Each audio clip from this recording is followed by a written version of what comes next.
to win on the battlefield. Another important task for us is to achieve victories in the economy as well, and to be an attractive country for investors, end quotes. An attractive country for investors. There. Now Zelensky is speaking America's language. This is great progress for you, but giant deals like this are never closed in the first meeting. It's a long sales process. You gotta wine and dine the prospect. You gotta give them some value first, show them your worth first. So that's exactly what you did.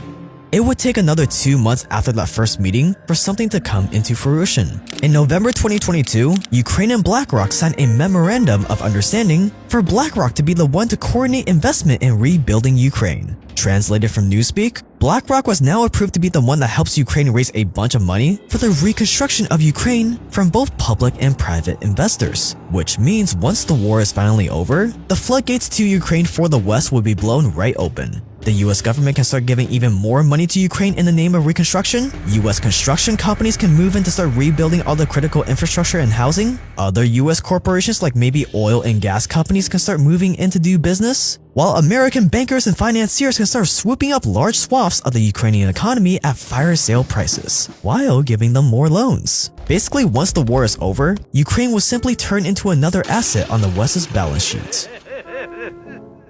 How do we know this is what the American oligarchy is up to? It's because almost this exact scenario has played out before. A country poses a threat to American interests, so America ravages it with war, and once the war is over and the country is left in ruins, that's when America sends in one of its corporate giants to help reconstruct and plunder the country. Except the last time this happened, instead of Ukraine, it was a little-known country named Iraq. And the corporation America sent in that time to do their bidding? Why, it was none other than Vice President Dick Cheney's very own company, Halliburton. Halliburton is accused of hundreds of millions of dollars in improper charges. Pentagon auditors have found potential overcharges of $61 million.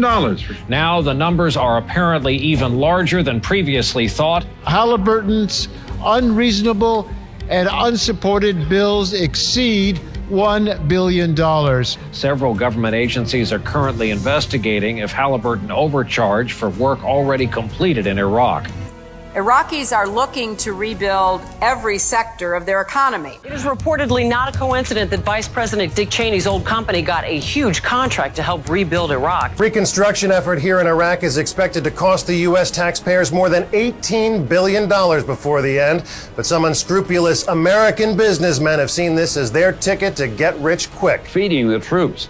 The Pentagon has found some serious problems with Halliburton's work on that contract as well. Pentagon auditors found that a Halliburton contract to provide food and housing for American troops had a staggering $1.8 billion in unsupported costs. It was nothing but the money.